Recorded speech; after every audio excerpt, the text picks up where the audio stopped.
आई म्हणजे मेल्या तू एवढा पैलवान असून तुला वाघ नाही आवरला. मग तो पैलवान आणि तो वाघाच्या पायाखाली कुत्रा सांगून येतच होते. हा त्याची बकरी खात होता. जशी घराकडून आले तसे त्याच्या डोक्यात कुऱ्हाड टाकली. भाऊ त्या दागलापासून लढत इथपर्यंत आला. मग बाजार होता पेमगिरीचा. लोक बाजारात आले होते. मला माझ्या बहिणीला फक्त चोखंडभर भाकर तांब्याभर पाणी आणायला सांगा. मग त्या बहिणीला काशाची कळशी भरून घेतली, भाकर घेतली, घेऊन आली. तर गावातून येऊच तर का भाऊ त्याची फक्त दुखदुखी उडत होती. मग त्या बहिणीला खाली कळशी टाकवली. भावाच्या तोंडात पाणी ओतलं.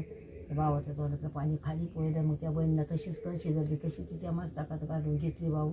मग ती इथं हे रामोशी लोकांनी 5 जीवांची समाधी इथं दिली.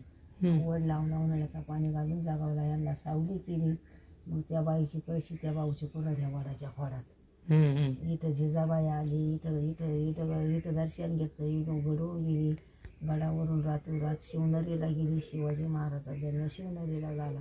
एक रातभर इथं गडो थांबत होती. शिवाजी महाराजाचा जन्म इथं होत होता पेमगिरीच्या वर गडो. आणि मग या वरच्या दाण्यांना काय केलं, असे फांती खाली टेकली म्हणून आडकी त्यांना पाडून बिकट केली. तर तो धनी त्या देवाना 8 दिवसात घराच्या बाहेर काढा. 8 दिवसात जास्त दुसरा दिवस उगूनच दिला नाही. आणि मग ही रामोशी लोकांनी मग बटा बिटा बांधला. रामोशी लोक लांबून आले म्हणजे वरवणी काढतात लोक आले लांबून. मग त्याची मोठी वैशाखामध्ये मोठी जत्रा भरी त्यात. आणि मग ही जागा इकडे खाली मराठी, इकडे वर ठाकर समाज. हा देव आमचा रामोशाचा आहे म्हणून मी त्याची सेवा भाऊ इथं करते. असे लांबून लोक येते. या मेंढ्या आहेत ना? या तिचे बारकाले आणि हे दोघं बहीण भाऊ दोघं. हे दोघं.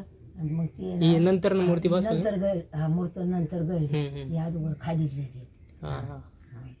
म्हणजे रामोशी लोकांनी केलंय भाऊ एवढं. काय भाऊ वडसाठीच्या बायांचे या बायांनी पण मला 8